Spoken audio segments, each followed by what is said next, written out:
Good afternoon, Sakey here, Wake Up New Zealand. Today I'm going to talk about the UN Global Compact of Migration, just touch on a few points here. First of all, people have been speaking about, is this compact binding? Well, signing it wasn't binding, but why would you want to sign it if it wasn't binding? The point is, and the government know this, they can actually just introduce it into our laws. Therefore, it will be legally binding. But Peters, our Deputy Prime Minister, did not tell us that. He left us to figure that out for ourselves. And as for freedom of speech, we're having a lot of problems around that at the moment. And it's going to get worse. People are having police knock at their doors. Innocent people are being terrorised and threatened just by them turning up, intimidated, are living in fear of what might come, frightened to say anything at all on social media. Some are speaking up while others are staying quiet. So anyhow, the UN Global Compact of Migration, well, that has a chilling effect on freedom of expression and freedom of speech. It actually spells it out within the compact that it sensitises and educates media professionals on migration-related issues and terminologies. Yes, terminology is the key word. So,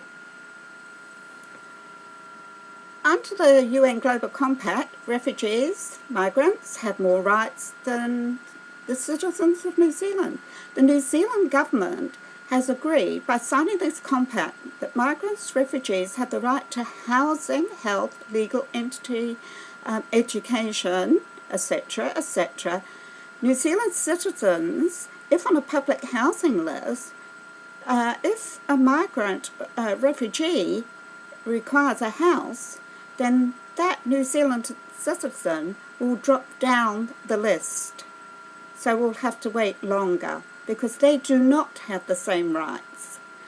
The UN states that migration was an integral part of human experience through history, a source of prosperity, innovation, sustainable development in our globalised world. Although in the 1960s, I cannot remember those UN words, sustainable in our globalised worlds. They would have been very foreign to me, and I think most of you. So what it really means is that people who came here in the 60s and 70s and perhaps later came here with skills and qualifications. They were put through a vetting service as to whether they were acceptable or not to New Zealand, whether it would enhance New Zealand, they would enhance New Zealand economic value, which they did. My parents came over here in the early 60s.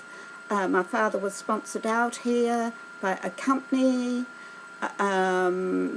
He went straight to work. My mother got a job and she went to work. A lot of people were just the same as my family. They came over here to make life better for their families, and they worked hard to do that. They were not window shoppers. So the government says that all migrants enrich our society through their human, economic and social capacities. Well, they used to, but now we have new migrants and refugees who actually are welfare shoppers. They do not have those skills. They do not have those experiences. I will say the majority, and the majority of them are actually on welfare payments. They're relying on taxpayer dollars.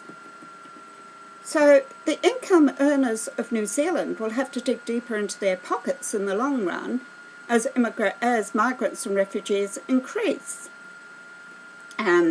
So, they have the income earners, their tax will have to pay for all these entities, the health and housing costs, the legal entities, the language classes, etc., etc., etc.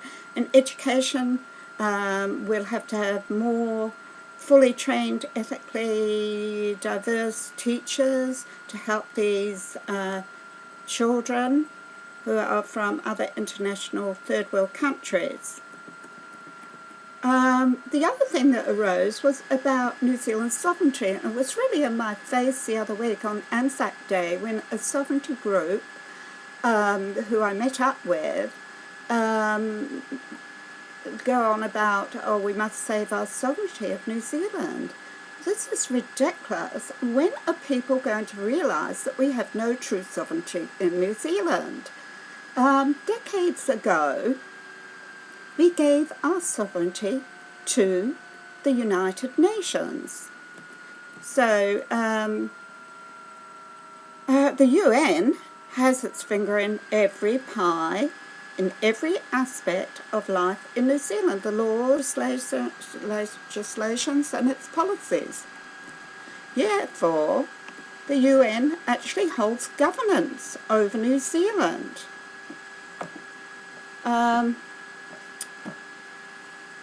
So, as far as New Zealand's sovereignty is concerned, I've come to the conclusion, how can you possibly lose sovereignty of New Zealand when you don't have it in the first place?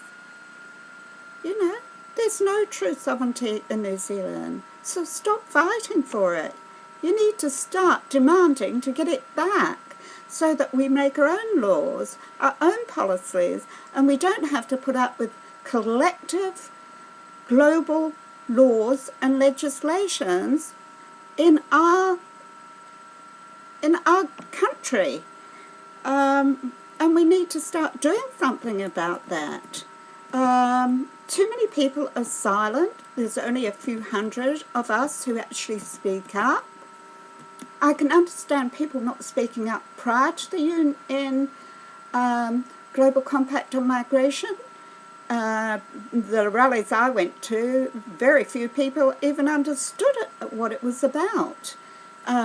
Stopped strangers on the street, and they really had no idea. The newspapers, the press didn't talk about it. The silence was deafening. And definitely all those politicians in Parliament knew about it for a couple of years. So no one was telling. So they were all deliberately, purposely silent, so the people of New Zealand would not demand that the UN Global Compact was not signed.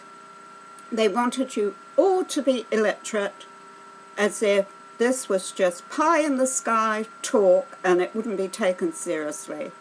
Well, now, people, it's signed. And it is serious. It is very serious. You watch life unfold in New Zealand now. You will see the changes. We're already seeing the changes in hate speech. Look how people are being monitored. Innocent people are losing their jobs. Families are going against each other. People are being called racists, white supremacists. It's just gone crazy. Absolutely crazy. So, you can blame this government. They didn't ask for a referendum on such a big issue, but they can ask for a referendum on legalising cannabis when it shouldn't even be a referendum. The referendum should have been around the UN Global Compact of Migration, because it's going to not only affect this generation, but all generations to come. Thank you very much, people.